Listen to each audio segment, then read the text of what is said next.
couple weeks ago, I decided to bleach my hair knowing very well that I had black box dye already in my hair, and the result that I was probably going to end up with was going to be questionable at least. Anyways, I still ended up deciding to go ahead with it because I understood that sometimes you need to take a chance on yourself, even if you understand that things might not come out the way that you want them to. Essentially, you're gonna have to show up, do what you need to do, even if things don't turn out the way that you want them to turn out. And I knew for a fact, first and foremost, let me just say that things were not gonna turn out perfectly. So that was already a perfect, amazing little lesson and thing that was actually going to strengthen me in my hair bleach journey. But it's also something that is very symbolic of the way that us women are raised in society when it comes to us wanting to make sure that everything is perfect, everything is in control, everything is taken care of, and we can literally predict point A to point B to point C to point D all the way to the end, because we want to make sure everything is perfect. And if it's not perfect, then we do not know how to manage ourselves. That is actually what mostly sets women back when it comes to stepping into the best version of themselves and growing and becoming a version of themselves that's actually unapologetic and can handle anything. Because we as women, we're conditioned by patriarchy to believe that everything needs to be perfect. We need to anticipate everyone's needs, but we do not sit back, relax, and say, well, you know what? Sometimes it's not about anticipating everything that's going to happen. It's about anticipating that things are not going to be perfect. So I'm going to do what I need to do now to make sure that I'm happy, to make sure everything is good. And if something does come up, well, you know what? I'm going to, at that point, choose to take responsibility. What does responsibility mean? It means the ability to respond differently or in accordance to the life that we truly want to live. When we as women try to make sure that everything is perfect before we actually execute, or we go out and do something like post something on social media, take a chance on ourselves, make sure that we have taken singing lessons before we go out and try to sing, we're actually doing the exact opposite of learning from the law of attraction, which is we're telling ourselves that we are not yet good enough. And we're actually living in the energy of scarcity, saying that, you know what? I cannot step into the version of myself that I deserve to be because I need to make sure that everything is on a level 100. But when you're stepping into a new version of yourself, when you're stepping into a higher level of yourself, you're going to have to expect to be at the bottom of that new level. The same thing if you're someone who's used to playing basketball on a high school team. Maybe you get recruited to a better team in college. You're probably maybe going to be the worst player to the new team that you've been recruited to. But you are the best player on your last team. When you go to that new team, it is going to feel more uncomfortable. But that doesn't mean you're not qualified. That doesn't mean that you can't handle things. It just means that it is a new level for you. And that's why it's going to feel uncomfortable. That's why you need to push through. That's why it feels like everything is falling apart. That's why it feels like when you're trying to put yourself out there and suddenly you get that tug in your stomach like that, ooh, could I really do this? What about other people? What are they going to think of me? That is because you're at the break of the old level you were on. You're just above the old level you were on. You're about to step into a much higher level, but you are going to have to let go of the consciousness of that person that you used to be. And in my case, one of the things that I've done is that I am someone who used to be very, very caught up in the fact that I needed to manage the way that I show up, right? As a neurodivergent who's very fascinated by the way that I dress, I'm someone who has 57 tattoos. I love expressing myself with my style, but one of the things that I understood when I started becoming more classy, more and more classy, more and more feminine, is that I became way less experimental with my looks. So as I was experimenting with being more feminine and more classy, which was experimental in itself, my growth journey needed to take a new step. And for me, that new step was saying, you know what? Let me go and do something to my hair so that when I do go out, when I do show up, my looks are actually not going to be able to be masked. It will show that I am someone who is willing to go out there and experiment. And you might say, well, it's only blonde hair. It doesn't look that experimental. It is actually more to do with the energetic shift of making it clear to yourself, you know what? I'm gonna go bleach my hair, I'm gonna go do something, and if I need to shave it off, if I need to cut a pixie cut, whatever it is I need to do, I'm gonna have to get in the mind space of understanding that I need to move forward. I cannot move back. You know how when you're young and you're like getting your first big girl haircut and like you're like, oh my God, I'm gonna get my hair like this, and you get your hair like way shorter. We've all been in that phase, or at least a lot of us have been, where it's like, okay, I'm gonna cut a lot of my hair off. And you're like, oh, I wish I had my old hair. You cannot go back.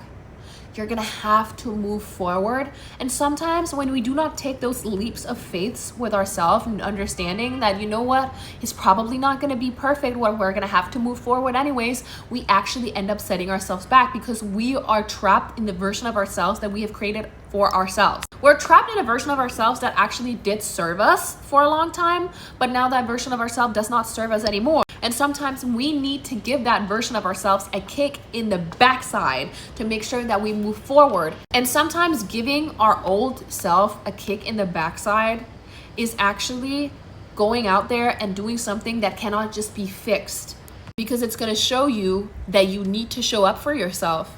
And when you actually do it, it's not that serious. Because a lot of the times the reason we're afraid of showing up for ourselves, the reason we're afraid of doing what we truly need to do, is because we are afraid of how are things going to turn out if they go wrong. We're always anticipating what's going to go wrong instead of anticipating, what if this is the best lesson I could have ever learned? What if this is going to be the most amazing adventure? I've always felt like that about exams. And I'm someone who's always been really, really nervous about exams. Like, I would not be able to sleep before a written exam. I would literally be like really, really nervous. And sorry enough for me, I do feel like now I've actually come to the point where I do understand that grades are not everything, or at least my nervous system does, which means that I'm not as mean when it comes to making sure that I revise and making sure that everything is perfect, which means that my nervous system is generally more calm. It also does mean that I cannot fearmonger myself into revising, which sometimes leaves me a little more unprepared. But it actually has prepared me for the human life, which is understanding that sometimes it doesn't make sense to be prepared too much, because sometimes you're going to set yourself up for being so overwhelmed by the anxiety of trying to prepare to be perfect, understanding that you will never be perfect. And that is why I wholeheartedly believe that sometimes we just need to show up. We need to show up for ourselves, by ourselves, even if that version of ourselves is not necessarily the version of ourselves that is going to be the perfect version. Because when we actually start the journey of showing up, we're actually going to become better because we show up. When you're trying to learn how to ride a bike, you simply cannot learn how to ride that bike unless you get on the bike, but you're going to have to expect to fall sometimes. And that is why I wholeheartedly believe that we need to go out there and do something that scares the living daylights out of us. One thing that I did that truly helped me build my confidence was learn how to go out on a stage on karaoke and sing my heart out.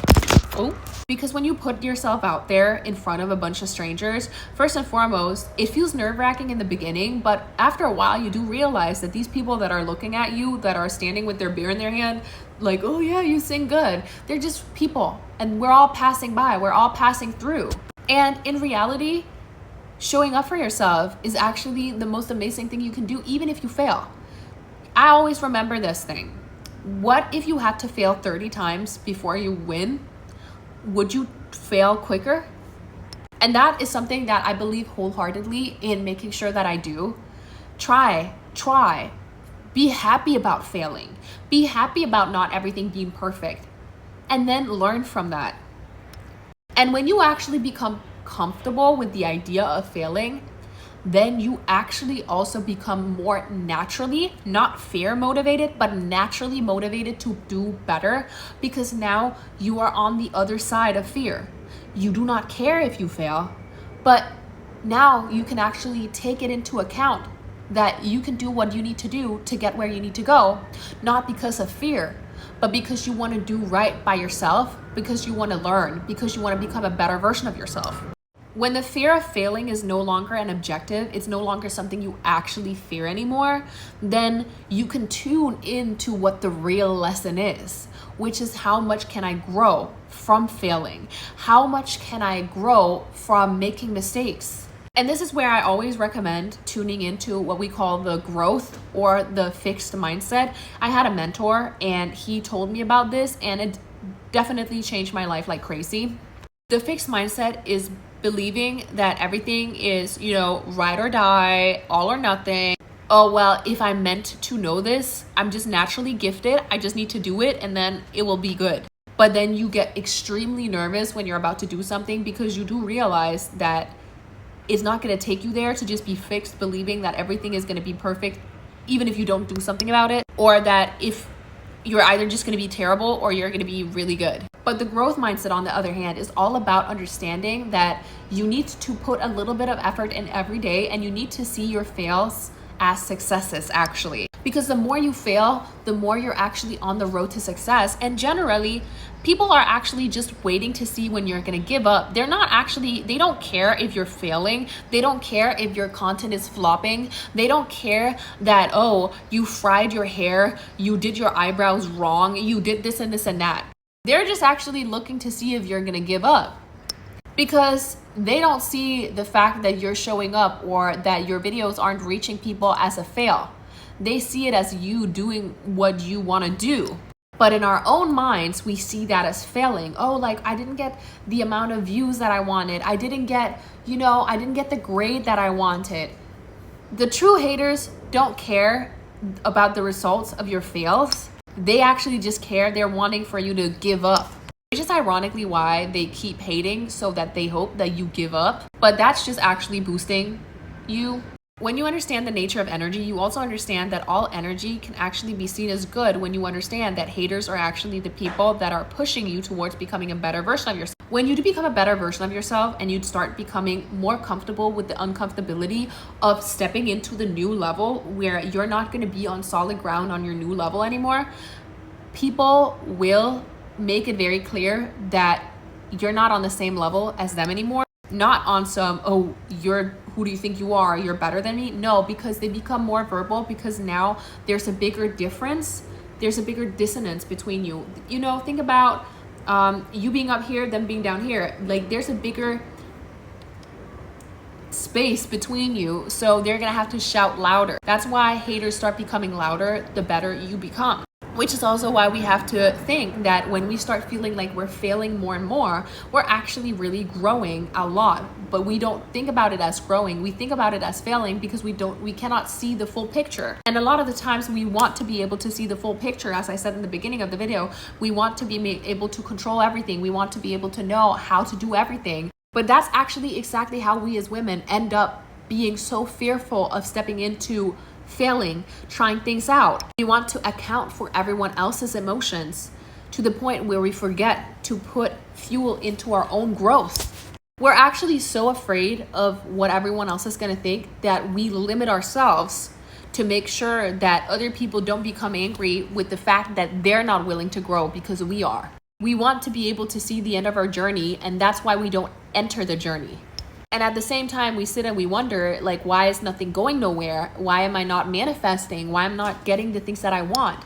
Well, it's because you're simply not taking the chance to fail. As I said, you're not taking the chance to go out there and fry your hair and having to show up even if you fried your hair. Having to go out and be you, even if something that you thought was you is no longer there anymore. Even if you're switching your style, even if you get a new interest, even if you have an opinion that is different from an opinion that you had before. That is why I encourage all women to embrace being hypocrites a little bit. Not because you're a bad person, well, that's what patriarchy likes to paint women as anyways, for wanting to explore their own identities. No, but because you are a growing person. You're a person who can take one stance and then change your mind. Become someone who you weren't before. And that's what people are truly afraid of. They don't like the fact that you do that because they're afraid of doing it themselves. And that is why it's such a powerful thing to do. That is why I can wholeheartedly recommend going out and trying to bleach your hair, pluck your eyebrows, try out a makeup style or a clothing style that you aren't used to. Start making videos about singing, dancing, something where you feel like it's gonna wreck your stomach to put it out there. Like, oh my God, I'm gonna have so much anxiety by doing this. That emotion is trying to scare you back into the version of yourself that was on a lower level. A level that felt like they could manage people's emotions around who you are. But you are not here to manage people's emotions about who you are. You're here to take responsibility for who you are, aka the ability to respond in a way that makes your life what you want it to be. And sometimes taking responsibility does not mean taking responsibility for how other people show up, how other people think that you are. It means taking responsibility for who you are, for showing up as the person you deserve to be. And sometimes that's going to make you incredibly uncomfortable. It's going to make you feel like you are on uneven ground, because the same way you can't learn to ride a bike unless you try and you get up and you scrape your knee and you fall a couple times. You cannot learn to be the version of yourself that you deserve to be if you are not ready to get up and say, you know what, I know I'm going to fail. I know things are not going to go my way always, but they're going my ways anyways, because you know what? It's all about course correcting. When a pilot flies from one end of the world to another end of the world, what he's mostly just doing is course correcting. But when you look at the big picture, it looks like he's just flying in one straight line.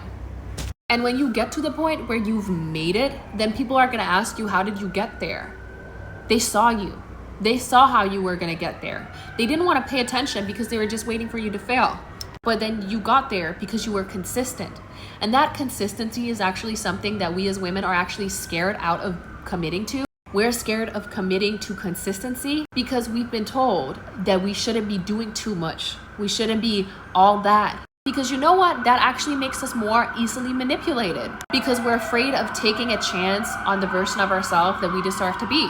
And that makes it easier for everyone around us, including men, including patriarchy, including society, to dictate what we should be doing. And then we follow that blindly because we're afraid what's going to happen if we take a chance on the uncertain. So take a chance.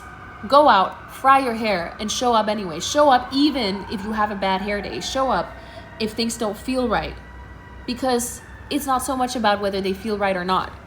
Do you do right by yourself? Show up because you deserve to show up for yourself. Do something great, change something, do something, and show up anyways, knowing that you do not need to shrink yourself to get everything that you want. You can let yourself grow, you can let yourself be everything that you are. So go out, bleach your hair, and show up anyways.